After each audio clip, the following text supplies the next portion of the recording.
Buenas, el día de hoy junto a mis colegas vamos a abordar el tema sobre la psicopatología de la esquizofrenia. Bueno, el objetivo de esta presentación es comprender de forma integral esta enfermedad mental, manifestaciones clínicas e importancia del diagnóstico y su tratamiento oportuno. Ahora bien, hablemos un poco o adentrémonos dentro sobre el tema de la esquizofrenia. ¿Qué es la esquizofrenia? Tenemos que esto es un trastorno mental grave y crónico que altera profundamente la forma en que una persona piensa, siente y se comporta. Este se caracteriza principalmente por síntomas psicóticos como delirio, que esto significa creencias falsas que tiene el paciente o alucinaciones. Estas son principalmente auditivas o trastornos del pensamiento. Estas personas pueden perder el contacto con la realidad, lo que se conoce como pérdida del juicio de la realidad.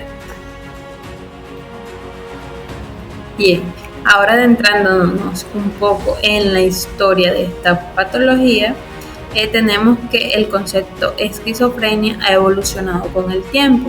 Tenemos que en 1860 Morel utilizó el término demencia precoz.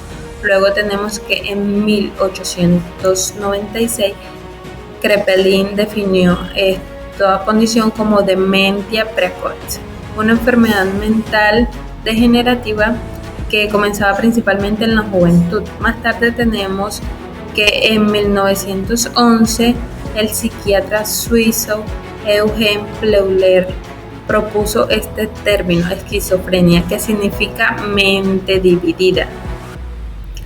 Y después dio los síntomas fundamentales, como es la alteración del pensamiento, afecto, ambivalencia y aislamiento, conocidos como las 4A, teniendo entonces en cuenta los criterios diagnósticos que han evolucionado y han sido ampliamente organizados o cambiados. En este criterio se tienen en cuenta como lo son el del DSM, que lo podemos saber aquí. Bueno, ahora hablando un poco sobre su etiología o causas, como se puede definir, tenemos que hay múltiples factores implicados en esta. Tenemos el genético, el primero que aparece aquí. Si una persona tiene un familiar directo con esquizofrenia, su riesgo aumenta significativamente y en gemelos idénticos la probabilidad que ambos lo presenten puede oscilar entre un 50%. Al siguiente factor neurobiológico se ha identificado un exceso de actividad dopaminérgica en ciertas áreas del cerebro. Además, se han observado alteraciones estructurales como lo es en agrandamiento de los ventrículos cerebrales. Y finalmente tenemos los factores psicosociales, el consumo de drogas, especialmente el cannabis, el estrés prenatal o nacer con complicaciones obstétricas también influye. También convivir en un ambiente familiar conflictivo o crítico aumenta la condición de padecer esta patología. Bien, ahora hablando un poco sobre la epidemiología de esta patología, tenemos que esta patología no es muy frecuente. Afecta aproximadamente al 1% de la población mundial. Esta suele comenzar en la adolescencia o adultez joven. En los varones puede dar inicio entre los 15 y 25 años, mientras que en las mujeres es un poco más tardío, entre los 25 y 30 años de edad.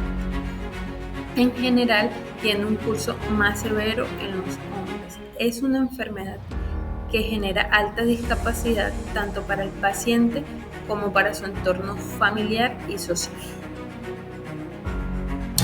Continuamos con los síntomas de la esquizofrenia. Tenemos los positivos, que son aquellos que representan un exceso o distorsión de las funciones psicológicas normales, como el delirio, que son esas creencias falsas que no se ajustan a la realidad. Un más común en esto son los delirios de persecución, que es cuando el paciente cree firmemente que lo están espiando, siguiendo o conspirando en su contra, sin evidencia real que lo respalde. Tenemos las alucinaciones, que son estas percepciones sensoriales, generalmente auditivas, que no tienen un estímulo externo correspondiente.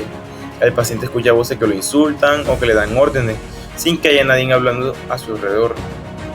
Tenemos a los trastornos del pensamiento, como la digresión o incoherencia, que es esa alteración en la forma de pensar, como la dificultad para mantener un hilo lógico o coherente. Ejemplo, la desorganización del pensamiento. El paciente se salta de un tema a otro sin conexión lógica, dificultando seguir su discurso. También tenemos otra serie de síntomas que son los síntomas negativos, que son aquellos que representan una disminución o ausencia de las funciones psicológicas normales, como el aplanamiento afectivo, que es esa disminución o ausencia de las expresiones emocionales. El paciente presenta movimientos corporales limitados, con poca gesticulación o expresividad corporal. También tenemos que el paciente habla con un tono de voz muy uniforme, sin inflexiones ni variaciones emocionales. El paciente tiende a evitar el contacto visual directo con las personas, dando la impresión de estar ausente. Otro síntoma es la alogia, que es esta pobreza del habla, esa dificultad para iniciar o mantener una conversación. Que el paciente responde con frases cortas y muestra una dificultad para iniciar o mantener una conversación fluida. Tenemos la bulia, que es esa notable falta de motivación e iniciativa, le cuesta emprender tareas o actividades. Y por último la anedonia, que es cuando el paciente muestra una marcada disminución en la capacidad de experimentar placer en actividades que antes disfrutaba. Bueno, a continuación tenemos las alteraciones psicopatológicas, donde vamos a hablar sobre las 4 principales, iniciando con la psicopatología del pensamiento, donde podremos observar que hay un trastorno del curso. Este se basa más que todo en la forma en cómo fluyen las ideas, haciendo referencia a la taquipsiquia, la bradisiquia o al bloqueo de las ideas mismas. Por otro lado está el de contenido, que todas las ideas delirantes como creencias falsas o irreductibles. Ahora pasamos a la segunda, que es la psicopatología de la percepción, que esta incluye distorsiones como alucinaciones, que es percibir algo que no existe, e ilusiones, que es interpretar estímulos reales de manera errónea. Ahora pasando a la psicopatología del afecto, pues esta se destaca por su embotamiento, ya que hay una disminución de la respuesta emocional o de la incongruencia afectiva, haciendo que haya una emoción que no coincida con la situación en cuestión como tal. Y finalmente tenemos la psicopatología de la conciencia del yo y pues la voluntad, la cual nos va a permitir entender cómo se ve afectada la identidad y la capacidad de tomar decisiones propias de un individuo como tal. A continuación, pues los dejaré con mi compañera. Bueno, ahora continuando tenemos un curso, una clasificación y un diagnóstico de la esquizofrenia. Hablando acerca del curso de la esquizofrenia, tenemos que puede dividirse en 3. El primero se llama la fase premórbida, seguido de la fase prodrómica y por último la fase psicótica. Hablando acerca de cada uno de ellos, tenemos que la fase premórbida es aquella fase en donde apenas está presentando los inicios de la enfermedad. Por tal razón, la mayoría de veces no se presentan manifestaciones clínicas o síntomas. Seguida de la fase prodrómica, que es aquella fase en donde ya se manifiestan ciertos síntomas emocionales, conductuales y sociales y pueden progresar a psicóticos. Y por último la fase psicótica, que es en donde ya se presentan manifestaciones o síntomas psicóticos como las alucinaciones o los delirios. Tenemos que la esquizofrenia puede dividirse en ciertos subtipos. Tenemos la esquizofrenia paranoide, que es un tipo de esquizofrenia en donde el paciente va a presentar tanto alucinaciones como delirios. Alucinaciones mayoritariamente auditivas, en donde el paciente escucha voces pero no hay alteraciones de su comportamiento. Anteriormente tenemos lo que es la esquizofrenia desorganizada, que es un tipo de esquizofrenia en la cual el paciente no responde ante los estímulos externos de la manera adecuada y tiene alteraciones tanto en el comportamiento como en el lenguaje. La esquizofrenia catatónica es aquella esquizofrenia que se caracteriza por presentar alteraciones en el movimiento. Quiere decir que en este caso los pacientes van a presentar posturas extrañas, negativismo y mutismo. Tenemos la esquizofrenia indiferenciada, que es aquella que no presenta causa. Puede presentar ciertos síntomas anteriores, pero no podemos conocer ciertamente su causa. Para terminar, tenemos lo que es la esquizofrenia residual. La esquizofrenia residual es aquella en donde el paciente no presenta ni alucinaciones, ni delirios, ni alteraciones en el comportamiento, ni en el lenguaje. Sin embargo, tiene manifestaciones leves en el pensamiento, como creencias extrañas y alteraciones, vivencias extrañas. Para diagnosticar esquizofrenia debemos tener en cuenta ciertos criterios diagnósticos. El principal es la presencia de síntomas. Si presenta de uno o más delirios, de un mes o más delirios, seguido de que nunca se ha cumplido el criterio de esquizofrenia o este paciente nunca había sido diagnosticado con esquizofrenia. Posteriormente tenemos que el funcionamiento de este paciente no se debe encontrar muy alterado y las manifestaciones no son extravagantes o extrañas. También tenemos que si se han producido episodios maníacos o depresivos mayores han sido breves en comparación con los periodos de episodios delirantes. Y por último tenemos que estos episodios o estos síntomas o estas manifestaciones no se relacionan principalmente con el consumo de sustancias psicoactivas que puede producir ciertos síntomas y tampoco se relacionan con episodios de trastornos mentales como lo excesivo compulsivo. Bueno, y por último tenemos también diagnósticos diferenciales con esquizofrenia o aquellos trastornos mentales en los cuales se presentan ciertas manifestaciones o síntomas que también pueden presentarse en la esquizofrenia.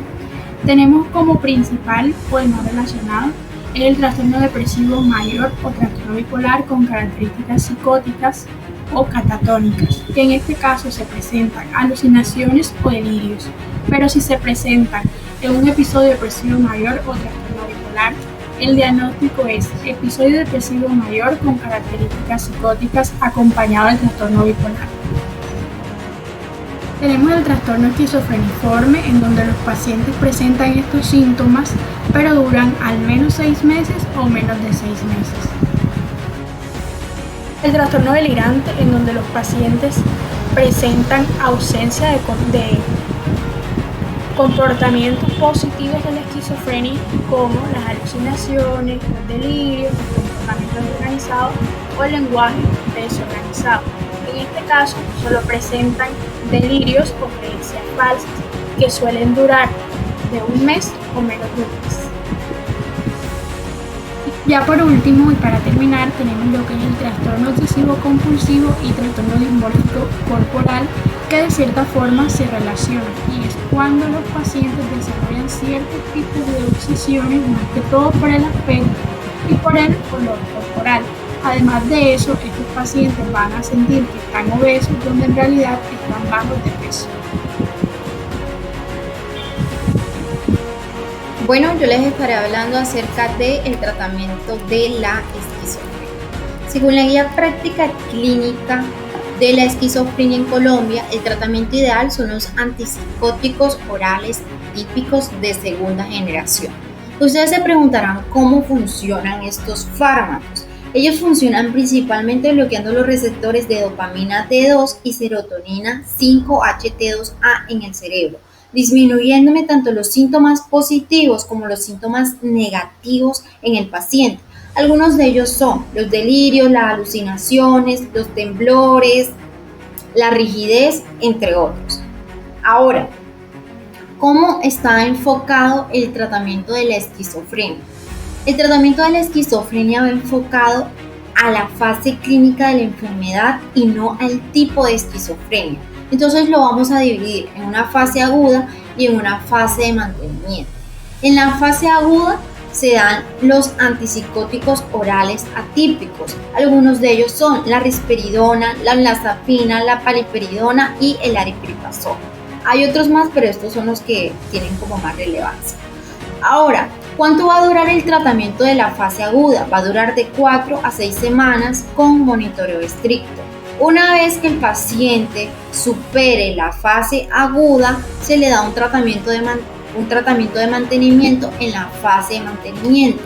¿Cuánto dura el tratamiento de la fase de mantenimiento? El tratamiento es continuo e indefinido, ojo, según la respuesta y tolerancia. Es decir, en caso de que el paciente no me tolere el antipsicótico que se le dio en la fase aguda, se le tiene que cambiar, o que después de algún tiempo ese mismo medicamento pues no le mejora la sintomatología, sino que tiene mucha más recaída, pues hay que cambiarse, porque el tratamiento de mantenimiento se da con el fin de prevenir recaídas y mantener la estabilidad clínica en el paciente. Si no funciona, pues hay que cambiarlo. Ahora,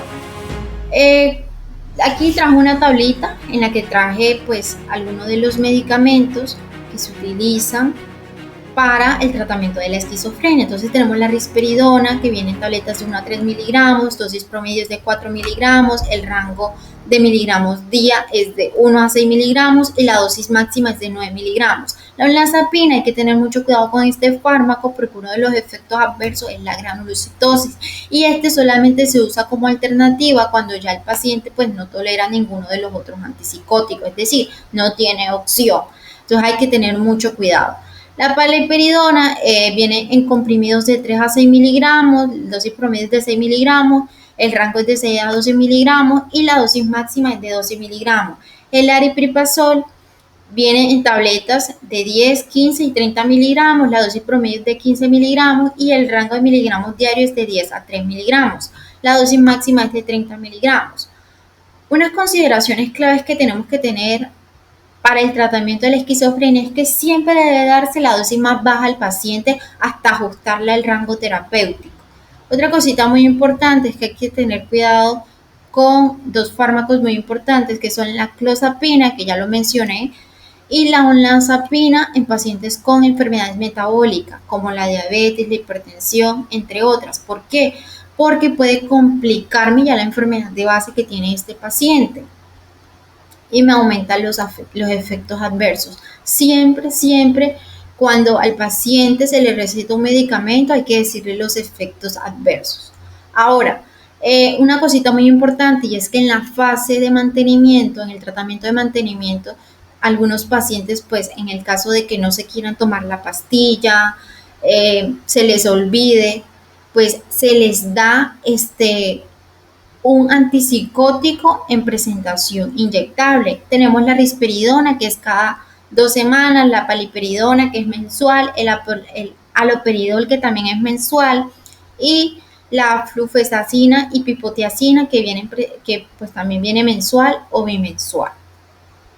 Y esto se da, digamos, porque tienen una acción prolongada, o si el paciente pues lo prefiere pues inyectarse cada mes, pues a que tomarse las pastillas. Entonces hay otra cosita muy importante, y es que estos pacientes, aparte del tratamiento farmacológicos, se les realizan prácticas psicosociales y psicoterapéuticas en el que al paciente se le da información acerca de su enfermedad, de cómo afecta la enfermedad, de cómo es la enfermedad y cómo puede afectar su entorno. Entonces se da una terapia pues bien completa. Si algún familiar o amigo cercano presenta alguno de los síntomas mencionados anteriormente, no lo ignores. La esquizofrenia sí tiene tratamiento y una mejor calidad de vida es posible con el apoyo adecuado. Acudir a consulta con un profesional de la salud mental, especialmente un psiquiatra, es el primer paso. No estás solo. Buscar ayuda no es un signo de debilidad, es un acto de valentía. Muchas gracias.